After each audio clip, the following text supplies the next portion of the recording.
The Texas Chainsaw Massacre, The Beginning, is a prequel to the Texas Chainsaw Massacre reboot. Very confusing franchise here, but in this video, this isn't a review. If you came for a review, you're in the wrong spot. This is just a discussion about the Texas Chainsaw Massacre, The Beginning, the prequel to the reboot. God damn it, Ricky. I mean, you're going to learn as we go along with movies. Yeah. There is a difference between remake and reboot. This is a remake. It's a remake. Yeah. And how many times did I say reboot? The whole time. The whole time. It's okay. That's it's okay. Yeah. You know, you're a learner. So, Ricky, how would you feel about Texas Chainsaw Massacre: The Beginning, the prequel to the remake Texas Chainsaw Massacre 2003? Is this one a reboot also? No, this is a prequel to the remake. Make. There's no reboot in this series At all. Not a single one? I guess you call it one like Texas Chainsaw 3D, the next one we're going to review. Kind of a reboot, but it's not. It's just a requel. Hey, man, I've seen all the Texas Chainsaw Massacre movies at this point. Besides Leatherface, spoiler, probably won't watch it. All right, not a chance in hell I'm watching it. You'll watch it, though. Yeah. But listen, this is one of my favorite sequels. You said it before I had saw this movie, and I was like, I bet number 3 is better than that. But hey, man, I think I agree with what you said a couple weeks ago. New Beginning is the best one. The best sequel. It's the 6th one in the series, yeah. Yeah, it's the best sequel. Yeah, so you think it is the best one since... Yeah, I do. Okay, so spoiler alert. Yeah, this is my favorite ones other than the original. For sure. You know why? I don't. This is a big part. Acting?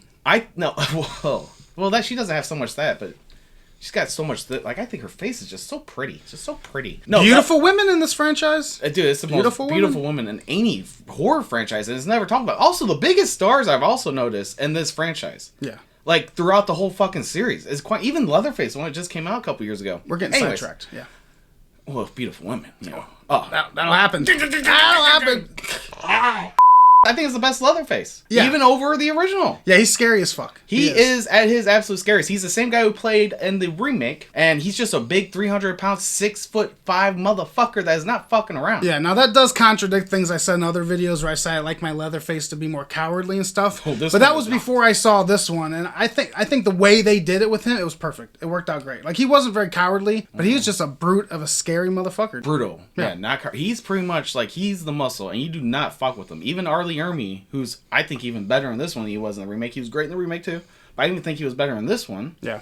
Sure. Leatherface is the one you don't want to fuck with. Where in the other ones, I feel like Leatherface is kind of the weaker one out of the, like, the Hitchhiker and Chop Top and all those great folks. And the characters in this freaking movie, I think they do a wonderful job outside of one, but we'll get to the negatives later. But I love Jordana Brewster, who is portraying Chrissy, and she's also got her boyfriend, Matt Bomer, who was in The Nice Guys, portraying Eric. I think those are two great characters. I believe they're loved. I like the whole fact that he's a Vietnam vet that's clearly got PTSD. Yeah. And he's going back to the war, and he came back to get his brother, who just got enlisted into the war, and he's trying to take him there, which the worst character is his brother, but we'll get to that later. I also find that super duper attractive girl, Diana Baird, the blonde chick, the weaker brother's fucking girlfriend.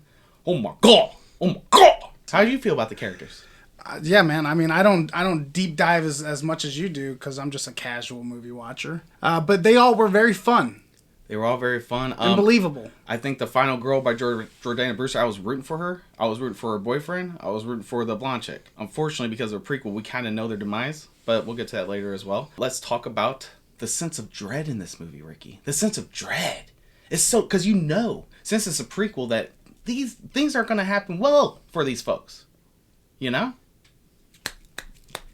You there? I'm literally fucking sitting here listening to you. I'm trying to add on to it. Like, did you feel a sense of dread?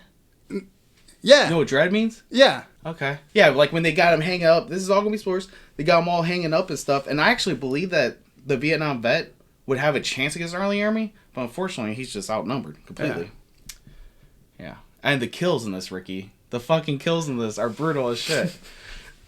You okay? I'll just listen. You've seen it twice over the last week. Yeah. The fucking kills in this movie are the best in the franchise.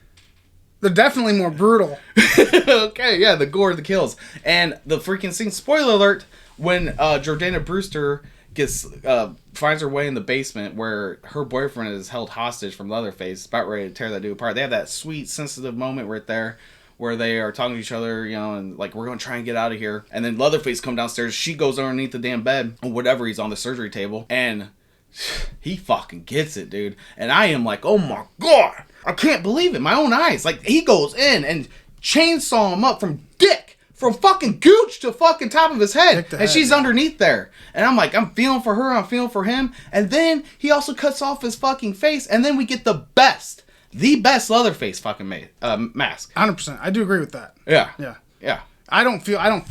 You don't feel? Why don't you feel? Well, I mean, you in general, I do, but I wasn't like. You wasn't affected That's why I by sit there it. and I just listen. And I was like, man, he likes movies on a whole different level than I do, because I'm just like, die, bitch, and you actually feel. Oh yeah, I felt for them. I thought Yeah. they did pretty well with these characters. Yeah. I'll get into what I have issues with later on. Okay. But I think they did a great job for me rooting for these characters. Yeah, I think the dinner scene is also fucking harsh as shit, where she's got her friend who's at this point just scared stiff, and they just cut her fucking throat in front of her. And I love that.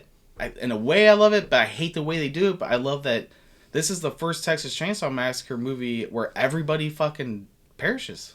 Everybody dies. I know. I like that about it. Yeah, I did not see that coming, even though it is a prequel, but we'll get to that later. All right. So, Ricky, is there anything you want to add on to the positives of this movie? Why did you love it so much? Like, what did it do to you? Why do you think it's the best sequel since the original? What did this one do better than all the others? Come on, man. It's just, I don't know, man. I don't know. It was just fucking, it's fun to watch. I enjoyed watching. As I was sitting there watching, I was like, well, this is fun to watch. I'm not bored. I'm not daydreaming about anything. I'm just watching these people die. It's bloody. That's great, Ricky. That's a really insightful, thoughtful reason why you like it. Thank you. Let's get into the mix for me. What's that mean? The mix aspects. Like I have good things about it, but also I could lean on the negative side.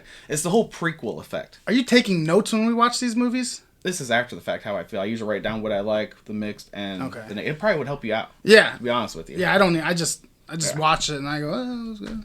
Yeah, but you want, I mean, if we're going to do fucking, you want to add on to Probably, it. Yeah. I should probably prepare more for these movies. I think so too. Yeah. Anyways, the mix aspect. And the only thing I find mixed, which is could lean negative, could lean positive, is the whole prequel effect. What I mean by that is, so we saw the remake, and this is a prequel to that, and it's the same family and everything, and it can be suspenseful, and like there is times where it makes me forget it that this is a prequel, and I'm like, oh shit, maybe they can make it out, maybe they can do this. But then, like, it pops back in your head that, oh, this is a prequel. That boyfriend, who I thought was a badass character, not going to survive this, most likely. His brother's not going to survive. The girl's not going to He was survive. the first one to die out of the friend group. Yeah, and you know that the Sawyer family is definitely going to get caught, so they're all going to get away with it no matter what happens. I thought Jordana Brewster might have a small chance to survive, and they're just like, well, fuck it. In all these fucking movies, we never really do continuity anyways. So I do kind of wish this was a sequel to the remake instead of a prequel, but whatever. And the whole Vietnam setting, the movie doesn't feel like it's in the 60s. Did you get that? Like, I didn't get the 60s. No, I didn't. No, not at all. Yeah, it felt like of its time, like to mid-2000s. The Vietnam shit they throw in there, it's like, oh, this in the 60s. And that's like the only thing that reminds you.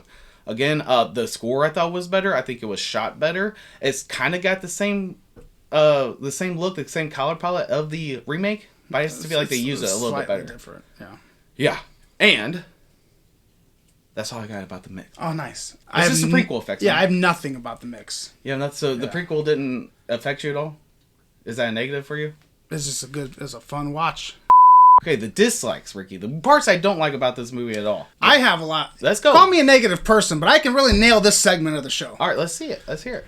Okay, the scene where she's driving, the blonde, she's trying to get away, and all of a sudden, just Leatherface just pulls her out of the car and hooks her. Like, where the fuck was he coming from? Yes, that is one. I didn't like that at all. Yeah, that's one of my big negatives, is Leatherface just kind of pops up here and there in this fucking movie. I mean, like, he teleports.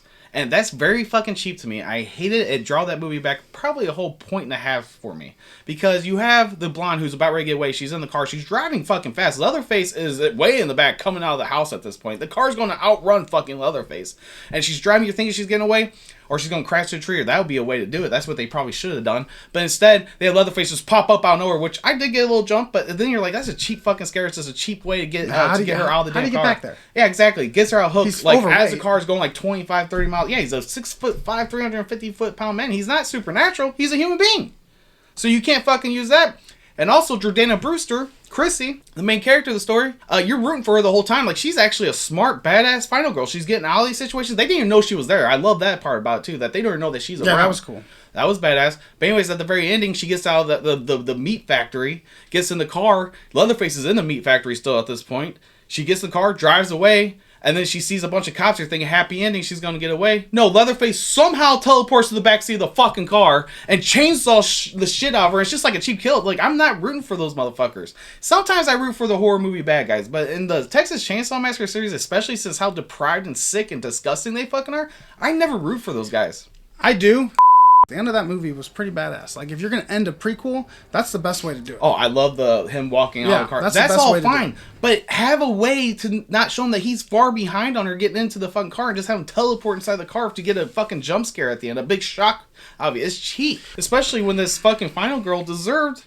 I was like truly rooting for her. When I say I'm rooting for the family to kill like the little fucking brother, which is another fucking negative.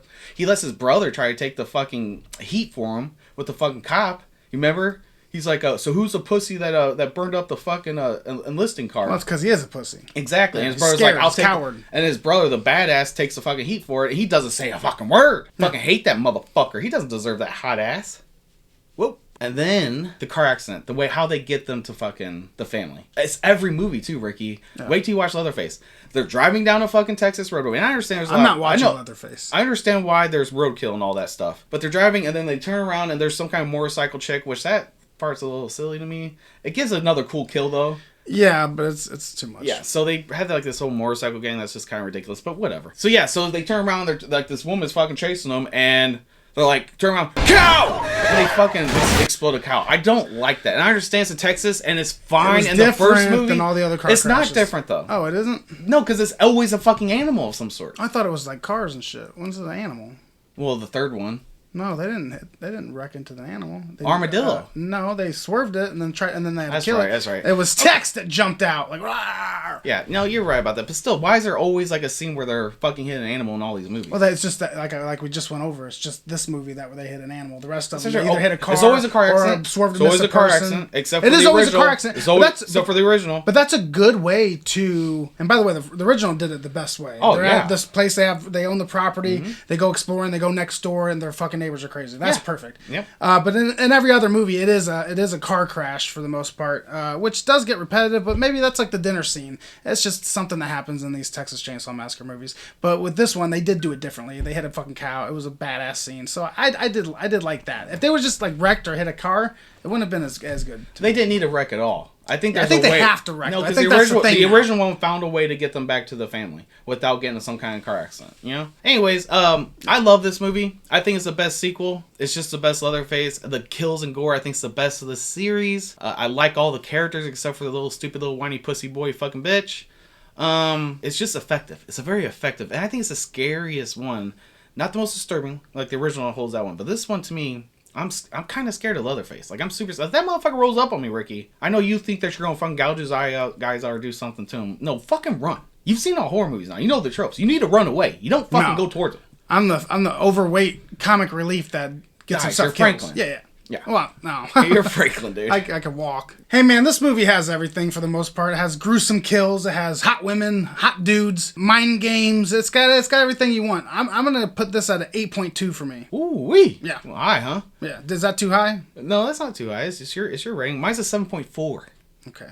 7.4. Fucked up another rating, didn't I? Which is my second highest rating. I like it better than the remake. I think this is a fan favorite from what I understand, and I understand why. The critics absolutely hated this movie, and that's why we never got a continuation of this remake and prequel.